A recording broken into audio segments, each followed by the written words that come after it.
Ahoj panna, ako sa máš? Vítaj na kanáli a pri svojom výklade panna. Spojíme sa s tvojimi energiami, ktoré sú dostupné na nasledujúce hodiny a nasledujúce dni. Svoj výklad začnem posolstvom od anielov. Panna, poďme sa spojiť s anielom Raúlom. Číslo 6 ťa sprevádza, aby ti prinieslo rovnováhu. Archaniel Raúl, ktorý zvoláva to, čo by mohlo byť touto energiou vibrácie, harmónie a rovnováhy pre tvoj život a tiež pre tvoju rodinu. Prichádza povedať, že sa musíš snažiť byť v osi a v miery, aby si sa mohla pokúsiť spojiť s niečím, s čím sa v tomto momente potrebuješ spojiť. Na to ťa okrem toho žiada, aby si sa spojila s tým, čo ti prináša pokoj. Stojíš pred dôležitým rozhodnutím. Je to moment, kedy sa treba naplno venovať rodine a môže to byť tiež spôsob, ako uzdraviť rodinné väzby alebo si užívať bližšie vzťahy. Alebo by to tiež mohlo byť preto, aby si našla tento priestor rovnováhy, ktorý ti ponúkajú, ktorý ti darujú, aby si zharmonizovala nejaký druh myšlienky, teda aby si dala myšlienke o niečo lepší zmysel. Zharmonizuj svoje prostredie, zharmonizuj to, čo by mohla byť aj tvoja strava, teda vyrovnaj svoju stravu, svoje hodiny spánku. Snaž sa nevyhýbať nejakej situácii, o ktorej vieš a chápeš, že ju musíš riešiť. Na to ťa žiadajú, aby si bola najprv v rovnováhe a čelila tomu problému alebo tej záležitosti v správnej miere. Budeš samozrejme schopná nájsť rozvahu, ktoré si schopná vďaka tejto harmonii, ktorú sa snažíme získať späť. Ja, Archaniel Raúl, ti pomáham a prinášam harmóniu v tomto momente, ale aj v rovine lásky a vzťahov. Prinášam ti obdobie od teraz, kedy sa začínaš cítiť lepšie, začínaš nachádzať vyrovnanosť vo všetkých oblastiach svojho života. Pozývam ťa, aby si užívala svoj čas, aby si sa začala oslobodzovať od bremena stresu. Pamätaj, že ty si v osi a ak si ty v osi, si svetlom pre tých, ktorí ťa obklopujú. Ak v tomto momente cítiš nejaký impuls, hovorí vysielať alebo učiť, čo by mohlo byť tiež vysokou vibráciou uzdravovania, pretože toto sa priamo spája s majstrom Zen, nájsť túto rovnováhu, nie? Hovoríme o meditácii alebo nejakom druhu učenia. Ako dobrý pustovník, ktorým si zo svetla múdrosti by si to mohla urobiť, mohla by si. Toto je potvrdené v tvojom životnom poslaní, je to tvoja cesta, ktorou sa máš uberať. Nájdeš ten správny a harmonický moment na to, aby si bola v rovnováhe a odovzdala aj učenia, pretože samozrejme človek nemôže učiť nič z tohto, ak nie je v osi alebo v rovnováhe, pretože by tieto učenia neboli správne prijaté, že? Treba byť v prvom rade v osi so sebou samým. Pozrime sa, čo nám teraz hovoria anjeli. Dôležité je, hovorí mi, že nachádzaš riešenie, znovu získavaš svoju os, vraciaš sa na svoje miesto harmonie, na svoje miesto svetla. Panna, čo hovoria anjeli. Už vieš, že toto sú všeobecné výklady. Ak chceš mať osobnú konzultáciu so mnou, môžeš sa objednať cez webovú stránku, vidíš ju tu vo videu a tiež máš komentár pripnutý pri svojom znamení. Páni, dvojka pohárov, karta veľkňažky, ktorá ti prináša rovnováhu a trojka mečov. Čo sa tu stalo? Nuž, cítim, že harmónia prichádza, pretože liečiš bolesť, ranu. Harmónia sa vracia späť do tvojho života z tohto stredu, pretože ťa pripravujú na niečo ideálne v rovine emócií, v rovine lásky. Nevidím, že by sa niekto vracal, nevidím, že by sa tu niekto vracal z minulosti. Vidím niečo nové, pretože existuje trojka mečov. Teraz ti to vysvetlím. Sú tu dve možnosti. Je tu pána, ktorá má zámer, pretože nás veľa niekto môže mať zámer s niekým a tuší to. Nuž, ak si dostatočne pripravená na to, aby si po prekonaní situácie bolesti, nepríjemnej situácie s osobou, situácie, kde to nebolo to, čo si očakávala, kde možno došlo k nejakej zrade, nejakej lži, alebo sa láska skončila sa, ale tá osoba nalieha, alebo pána nalieha, neviem. Už existuje z tvojej strany akýsi zámer získať túto druhú osobu späť a ty možno tušíš, že tá chvíľa nastala, pretože dnes ťa život stavia na miesto harmónie a tú druhú osobu tiež. Takže je tu akési zmierenie, je tu náprava, je tu uzmierenie, ale to je pre tú pánu, ktorú to zaujíma, pretože je tu trojka mečov. Trojka mečov sa objavuje, keď osoba berie do úvahy, že tá situácia, ktorú zažila, ktorá ju prinútila trpieť, ktorá ju prinútila stratiť čas, energiu, hodiny, čokoľvek, pretože si preto obetovala všetko, tvoje srdce zostalo zranené. A z tejto skúsenosti si sa poučila v prvom rade, že si sa nerozhodla naďalej trpieť, nerozhodla si sa byť naďalej v nerovnováhe a budeš sa starať o svoj život. Preto je tu posolstvo uzdravenia, preto je tu posolstvo rovnováhy pre teba, preto ťa varujú, že získaš späť svoj stred, že toto má proces, že tento proces sa chýli ku koncu, že si ho dokázala nejakým spôsobom udržať. Veľmi vhodne. A život ti zanecháva skúsenosť vybrať si to, čo je ponaučením z tohto, prestať trpieť a otvoriť sa tomu, čo je úplne iný záväzok, kde si ťa niekto vyberie, veľmi odlišný od toho predošlého vzťahu. A objavuje sa tu niekto, kto by mohol ohlasovať to, čo je vzťah, záväzok pre tú pánu, ktorú to zaujíma, pretože by to mohlo byť aj tak, že ty vsádzaš na iný druh záväzku alebo spojenectva či partnerstva, ktoré tiež dáva zmysel niečomu, čo sa musí vyrovnať, čo sa s tebou musí spojiť harmonickým spôsobom. Takže trpezlivosť v tejto situácii je kľúčová, ale okrem toho existujú tvoje silné osobné vnímania, ktoré nám hovoria, že si na to pripravená, že si na to pripravená. Už sa nám ohlasuje, že či už na získanie osoby späť, ak ťa to zaujíma, alebo na uzmierenie s niekým, si pripravená a nachystaná, pretože tu je dvojka pohárov. Takže archaniel Rafael hovorí, dve srdcia sa pripravujú vytvoriť nádherný život. Nestrácaj dôveru v niekoho, koho môžeš v tomto momente milovať. Ale nestrácaj ani dôveru v lásku, nestrácaj ani dôveru v to, čo by mohla byť sila, ktorú si mala na to, aby si sa oslobodila a zotavila zo situácie z minulosti, ktorá ťa núti vyvíjať sa. Že si uvedomuje, že čas zahojil rany a že život ti navrhuje situáciu harmonie a uzdravenia v rovine lásky, kde si ťa niekto vyberie bez podmienok. A odráža sa to v tebe.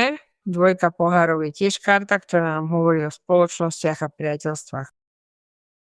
Môže to byť aj tak, že sa v tomto momente cítiš dobre s niekým konkrétnym z miesta partnerstva, z toho, čo by mohlo byť spojenectvo, niečo, čo urobíš s osobou, ktorá ťa nejako robí šťastnou, cíti sa v rovnováhe.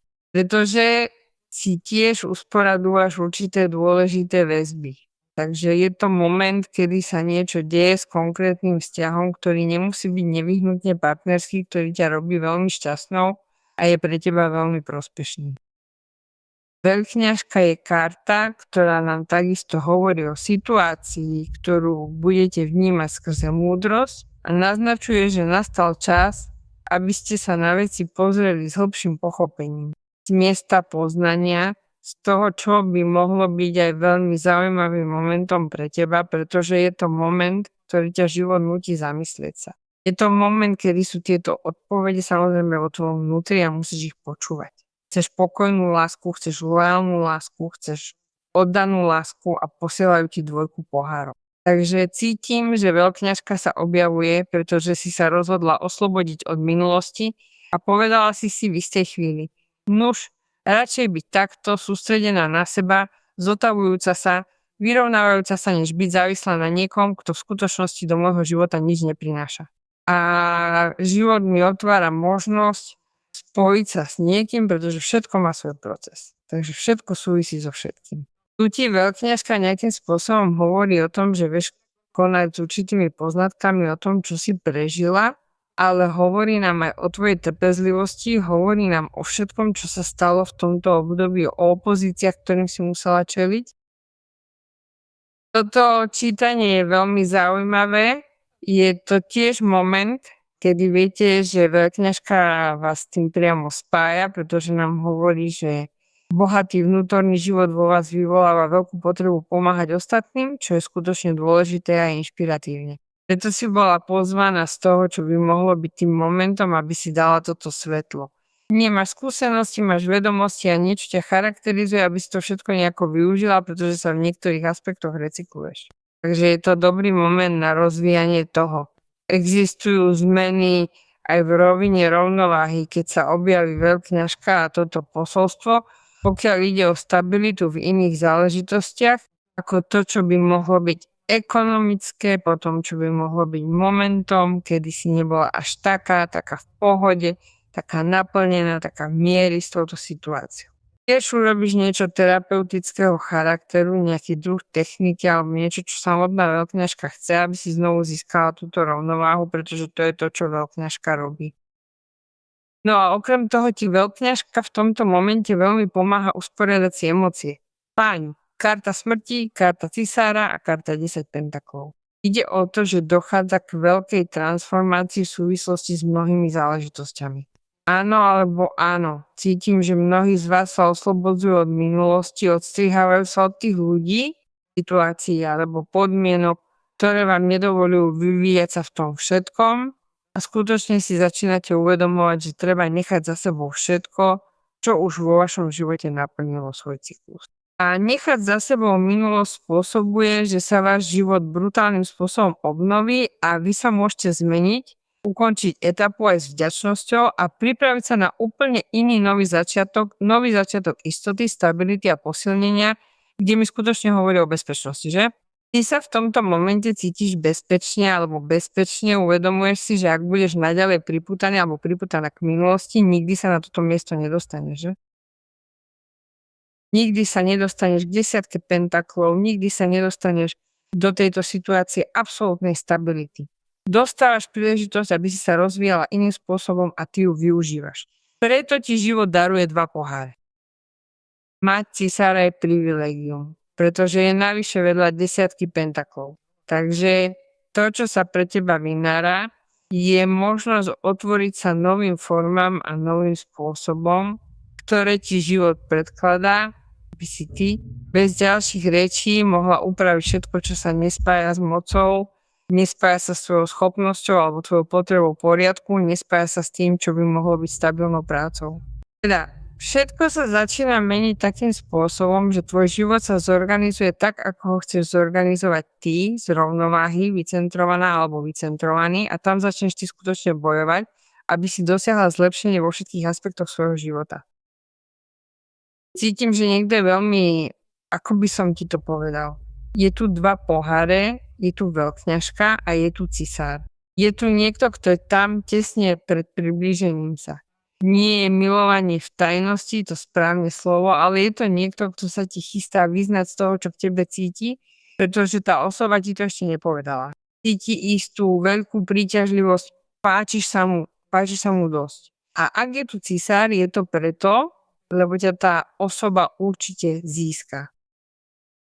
Takže sa na to priprav. Priprav sa na to, že zmeníš svoj život, svoje plány, svoje štruktúry, zaobchádzanie so svojimi peniazmi, spôsob, akým sa teraz rozvíjaš, že? Pretože mať cisára nám dáva aj veľkú istotu v tom, čo sa týka toho, čo budeme robiť, čo nebudeme robiť, zodpovedne sa starať o všetko, najprv o nás samotných, ale aj keď vidíš, že sa ekonomika mení, začínaš si všímať energiu prosperity, upevňuješ veci z toho, čo je pevná štruktúra.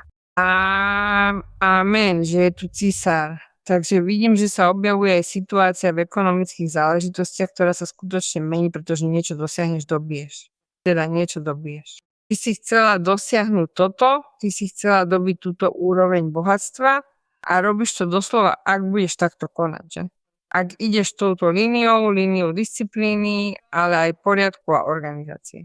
Pretože ak chceš pevnú štruktúru, cisár ti ju zaistí a ukazuje ti ju niečo hmatateľné, niečo efektívne a dokonca aj niečo, čo môžeš udržať v čase a podporiť. Skutočne to má pre teba veľký význam v tom zmysle, že si môžeš začať uvedomovať, že môžeš mať viac ekonomické voľnosti, môžeš si dopriať luxus bez toho, aby si sa obávala o to, čo sa stane zajtra, pretože ti budú chýbať peniaze. Môžeš sa cítiť bezpečne na mieste, kde budeš žiť, kde žiješ alebo kde chceš pracovať, pretože nachádzaš uspokojenie v stabilite, ktorú ti život dáva v ekonomickej istote. A tiež o to viac, ak je tu rodina, o to viac. Teda, zdieľaš bohatstvo so svojou rodinou, užívaš si ho so svojou rodinou. Predstav si, ak máme 2 poháre a 10 pentaklov. Samozrejme, že tento vzťah sa premieta do budúcnosti so stabilitou, s budovaním toho, čo je puto založené na niečom, čo je pevná štruktúra, kde sa navzájom spoznávajú kde sa navzájom vyberajú, kde sa starajú o to, aby sa premietli do budúcnosti, kde sa spájajú rodiny, ak je to tento prípad, alebo kde sa udržiava individualita. A to, čo by mohlo byť aj odovzdanie každej z časti, aby to fungovalo, pretože tu sa sleduje rovnaká vízia, chce sa dosiahnuť to isté a chce sa udržať motivácia vysoko. 10 pentaklov je karta, ktorá nám hovorí aj o istote v práci, hovorí nám o tom, čo by mohlo byť pre mnohých z vás aj uskutočnenie niečoho z miesta velenia privilegovaného miesta v práci. Pani. Anieli strážni hovoria, že budeš svedkom zázraku, panna. Hovorí, drahá moja, aj keď si stratila všetok svoj optimizmus, nedovoľ, aby nádej odišla, pretože ja, tvoj aniel strážny, som vždy po tvojom boku. Zver mi svoje obavy a ver v uzdravujúcu silu lásky. Prosím, uver, že nikdy nie si sama. Spoločne budeme pracovať na každom jednom tvojom probléme. Čas všetko zahojí. No, myslím, že som ti povedal niečo. Čas zahojí všetky tvoje rany. Mágia a zázraky sú pripravené prejaviť sa. Nech sa tak stane, tak to bude, panna. Blahoželám ti k tomuto výkladu. Všetky požehnania pre teba, dnes aj navždy.